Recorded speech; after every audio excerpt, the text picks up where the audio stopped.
Hi hello అండి, అందరికీ నమస్కారం. నేను మీ సునంద. అయితే ఈ రోజు మన ఫామ్‌కి ప్రకృతి వ్యవసాయం చేస్తున్న అభిలాష ఉన్నటువంటి రైతులు, అదే విధంగా ఆ యొక్క ప్రకృతి వ్యవసాయాన్ని, గో ఆధారిత వ్యవసాయాన్ని, గోవుల్ని, గో సంతతిని ప్రమోట్ చేస్తున్నటువంటి కొన్ని సంస్థ ప్రతినిధులు మన ఫామ్‌కి విజిట్ చేయడం జరిగింది. అయితే అసలు ఏంటి, సార్ వాళ్ళు చేస్తున్నది ఏంటి, మన ఫామ్‌కి మెయిన్‌గా రావడం ఏంటిది అంటే, అందరం ఈ యొక్క ప్రకృతి వ్యవసాయం చేస్తున్న వాళ్ళందరూ ఒక తాటిపై నడుస్తూ మన తెలుగు రాష్ట్రాల్లో కూడా ఎక్కువ మంది, ఇంకా ఎంతో మంది ఈ యొక్క ప్రకృతి వ్యవసాయం వైపు బాటలు వేస్తున్నప్పుడు వాళ్ళకు సరి అయిన అవగాహన, గైడెన్స్ లేక వెనుతిరిగిపోతున్నారు. అయితే అలాంటి వాళ్ళందరికీ ఒక మంచి ప్రాపర్ గైడెన్స్, చాలా మంచి మోడల్ ఫార్మ్స్ ని ఒక్కొక్కరు ఒక్కొక్క మోడల్ ఫార్మ్ డెవలప్ చేస్తున్నటువంటి ప్రోగ్రెసివ్ ఫార్మర్స్ ఇక్కడికి రావడం జరిగింది. అందులో భాగంగా ఈ రోజు మన ఫామ్ ని విజిట్ చేసి నాకు ఎంతో కొంత ప్రోత్సాహాన్ని ఇస్తూ, మనందరం ఇలా చేద్దాం, ఒక్క తాటిపై ఉంటూ, ఒక గ్రూప్ గా ఉంటూ ఎంతో మందిని ఇంకా మనలాంటి వాళ్ళని తయారు చేద్దాం అంటూ నాకు ఎంకరేజ్మెంట్ ఇవ్వడానికి వచ్చినటువంటి అందరికీ కూడా నా తరపు నుంచి ప్రత్యేకమైన ధన్యవాదాలు సార్. అయితే మొదటిగా మనము సార్ని, రామారావు సార్ గారు, నమస్తే సార్. అయితే మీరు ఏం చేస్తున్నారు, ఏంటి, ఇక్కడ మా ఫామ్ లోకి వచ్చినాక ఏం అబ్జర్వ్ చేశారు, కొంచెం మన వ్యూవర్స్ కి చెప్పగలరు సార్ ఒక్కసారి? నా పేరు ఆకుతోట రామారావు. నేను ఆర్ఎస్ఎస్ ప్రచారకగా ఉంటున్నాను. గ్రామ వికాసలో సాధారణ సేవ, ఆ తర్వాత ఇప్పుడు గోసేవలోకి వచ్చి 14 సంవత్సరాలైంది. తెలంగాణ, ఆంధ్ర, కర్ణాటక రాష్ట్రాలకి నేను గోసేవ ప్రముఖగా కోఆర్డినేటర్గా ఉంటున్నాను. హెడ్ క్వార్టర్ కేంద్రం హైదరాబాద్.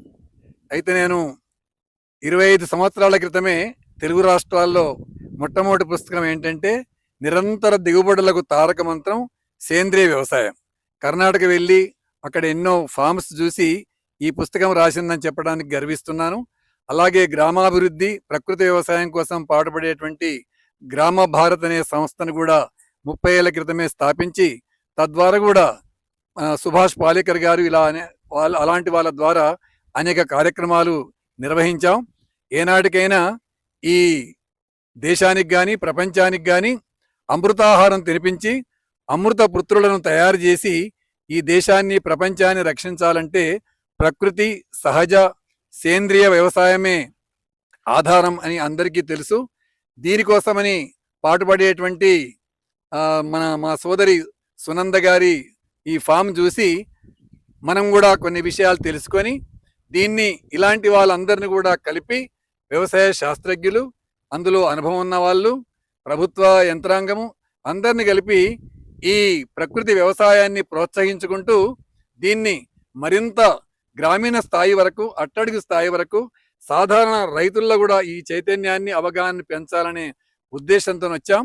అంతేకాకుండా ఒక సాధారణమైనటువంటి ఒక మాతృమూర్తి, ఒక సోదరి, ఒక మహిళ ఇలాంటి కార్యక్రమాన్ని చేపట్టి ఎంతో ధైర్యంగా ఈ కార్యక్రమాన్ని చేస్తూ దీన్ని ముందుకు తీసుకెళ్లేటువంటి విధానం కానీ, ఇక్కడ వారు సొంత అనుభవంతో తయారు చేసినటువంటి ఎరువులు కానీ, వీటి ద్వారా సాధారణమైన రైతు కూడా అతి సహజంగా, సులభంగా ఈ వ్యవసాయాన్ని చేయవచ్చు అనేటువంటి ప్రయోగాలు చేయడం మాకు బాగా నచ్చింది. మా సోదరి సునందకి మరీ శుభాకాంక్షలు తెలియజేస్తున్నాను. జై భారత్. జై Bharat. Thank you sir. Thank you very much. మా సేంద్రియ వ్యవసాయ పద్ధతులు మీకు నచ్చినట్లయితే లైక్ చేయండి, షేర్ చేయండి. ప్రతి ఒక్కరం సేంద్రియం వైపు బాటలు వేద్దాం. Thank you.